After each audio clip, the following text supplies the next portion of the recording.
Hi everyone, Jason with Happy Tales here. How y'all doing today? I hope really good. So today we are going to talk a little bit about what can go wrong, will go wrong, and that's the world of RVing. So we are mooch docking right now, and we went to switch over water to fill up our tank and kind of just use our tank. And let me show you what happened. I went to turn the valve here. I'll have Beth kind of zoom in, and we went to change it from city to tank fill, and it snapped off in my hand. And I was like, oh no, what what now?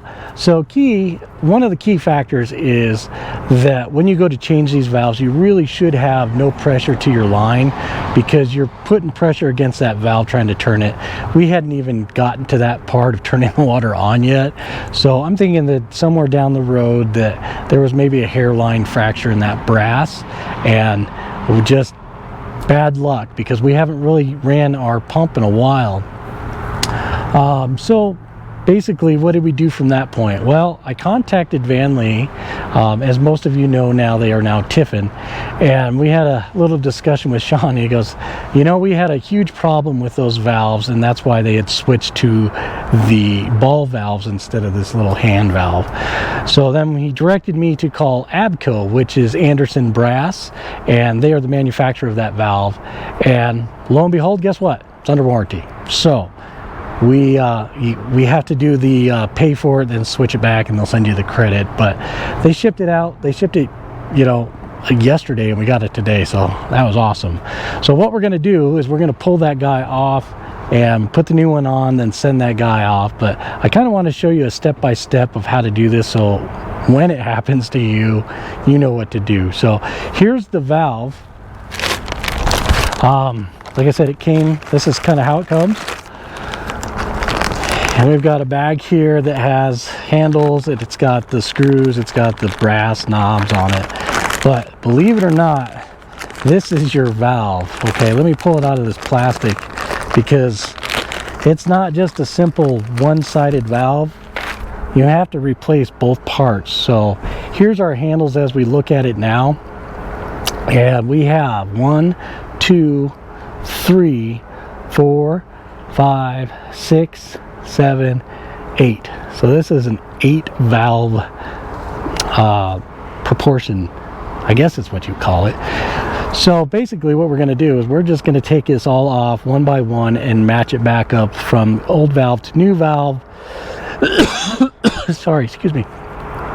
Pull off the brass nuts that are on this side, pull off these valves, pull this out, put the new one in, button it back up. But I kind of wanted to show you what it looks like at each stage, so that you have a good grasp of what we're going to get into here. So without further ado, Beth is actually going to pull off this side, and I'm going to jump in there and, you know, pull off the back side. Now, that being said, we're going to have to come through here, pull all of our stuff out of our basement so that we can gain access to our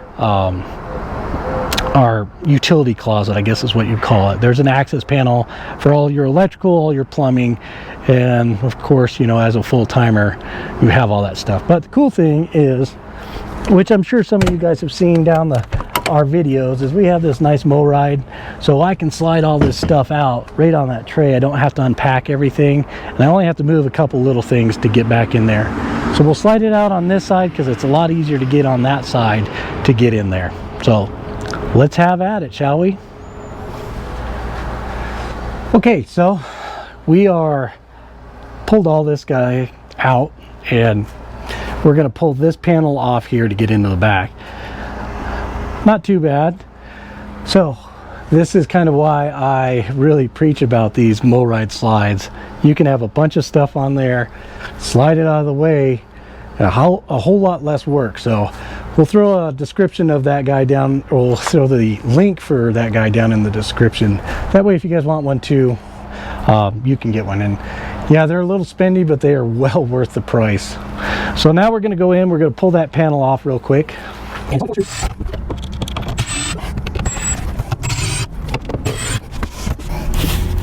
And we now have access.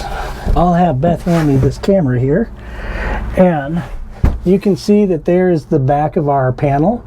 Here's my EMS that we've talked about in past videos as well. And here, let me move this heater duct up out of the way here. Here you can see our valve. Okay, so we're going to just take each one of these off and put it on the new valve as we go. And remember, these are designed to be snugged by hand, not by tool. There's a little rubber gasket in there that if you're using crimps and pliers, you're going to have a issue real quickly. You want me to low point drain? Yep, both of them.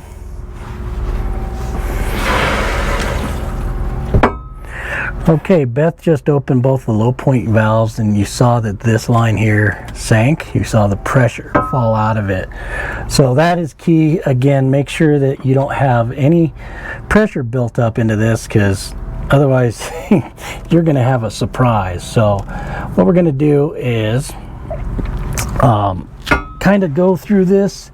It is a little tricky because, like everything in an RV, there's just so much room to work in. So I think we'll actually pull this guy off first because he's kind of in the way. And kind of like we talked about a couple videos ago about taking a picture beforehand is, hey Beth, Yes, sir. can you get me a couple towels? Yeah. Sorry, I forgot my cardinal rule, and that was to put a bucket down here before I started getting involved into it, and now I have a leak. Which you're going to have water, so just keep that in mind. All right, so we're going to pull this guy back, but what I was saying is kind of like what we did when we did our soft starts. It's always a good rule of thumb to take a picture. You can take a picture of all this stuff. That way you can have a reference point to go back to, going, okay, this is how that was, blah, blah, blah. Okay, so we pulled off this center one. We are going to pull this guy off here.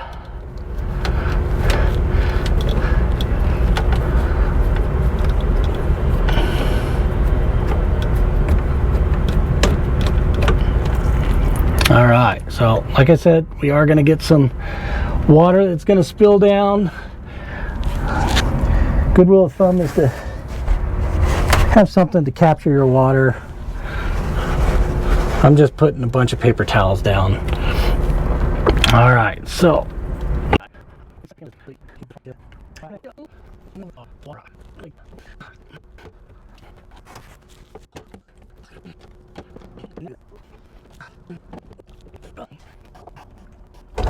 all right, so we're going to set this back in place.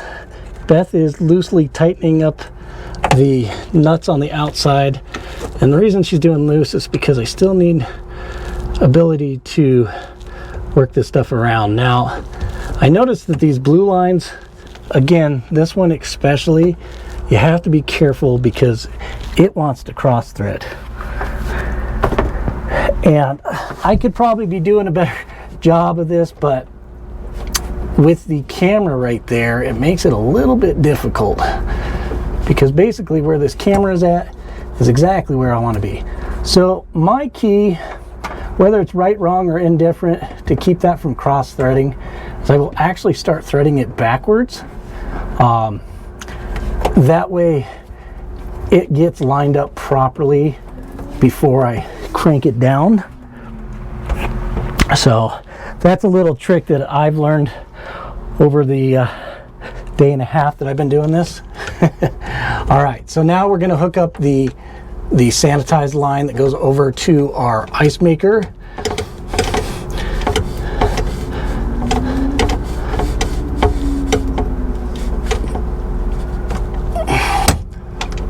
All right, got that guy in. We're gonna, oops, sorry, as I jockle you guys all around. We're gonna take this guy here, plug him into the back. Well, actually, no, before I do that, I'm gonna take this line that comes this way, and I don't know if you guys can see it, But here are the little gaskets that I was talking about. These are why you want to be careful, and you want to check those to make sure that they're not torn or anything of that nature. Because, well, I was in here kind of cutting through all this stuff, and I realized that the camera was off. So I'm not sure where we cut off. We'll catch it in editing. Basically, we'll kind of recap here. We went back through, we looked at our phone, we watched, we looked at the picture that I took before and after, and we lined everything up. A lot of these lines will go right back to where they're supposed to. They have a nice little 90s where they're supposed to, straight fittings. So really these things are real hard to mess up, but I still recommend taking a picture. So now we're going to go through, just double check that everything is nice and tight. Even though that we didn't mess with these guys down here, we still went through and made sure that those are nice and tight as well. Now what we'll do is we'll go and we'll dry up all these fittings from any of the water that we've dripped down, and we'll have Beth turn back on the water. Well, actually we'll go to the back side, we'll tighten down the brass fittings, and we'll put the little knobs on there, and we'll make sure that all the knobs turn freely before we put water to it. A good thing to invest in are these walkie-talkies. We'll throw a link down in the description. The reason I say that is not only do they come in handy when you don't have any cell phone for backing in, which typically we tend to have cell phone almost everywhere we go, but there has been a few. But in cases like this, I'm going to talk to Beth. She's far enough away to where I don't need to be yelling at her, and she can hear me. Okay, Beth, go ahead and turn it on. It is on. So you can see that we have water going and we have no leaks. We're going to leave this open for a little bit just to make sure that nothing is leaking. We dab across all the fittings here. We did with a paper towel, make sure nothing is wet. And I will go back outside and show you a little hint that we ran into as we were doing this. All right, so here is our old valve and one of the handles. Now, it was actually like this when it was in there. And I just wanted to show you, I know it's going to be really hard to see, but there's a crescent here and a crescent here. On the new valve, it only had a crescent on one side, so it was really easy to see. On the red anyway, and hopefully you guys can kind of see this. I'll try and bend it so where you can. There's a crescent up on top here, and that made it really easy where to put these valves because it won't go this way, but on this one it'll go up and down. And we found that on the black valve in here. I'll have Beth zoom in here. That valve would go, or I should say this handle would go either way. This only went one way, so when we got it from the factory, it was in normal position, and it was in city, but you could have put this in tank fill, which is kind of what we did at first to find out what setting that was in. So we kind of did that real quick. Now I'm going to have Beth go back and shut off the water real quick, and then I'm going to show you how nice and easy these guys actually move. It's the way they should be. So we'll come in here. Now, I just want to point out that we still have pressure. So this is, it'll turn, but it still is difficult to turn. So we're going to release our pressure. I'm going to put this back up for right now because we haven't replaced this yet. And I don't want to get a shower. So I'm putting the drain spout back on. Now, we have no pressure on our line, and this thing just turns like butter. And that's how they should have turned. And they were starting to get really hard to turn. So this guy was $230 I believe so. for the valve. So again, you saw that valve right here. I'll pull them out.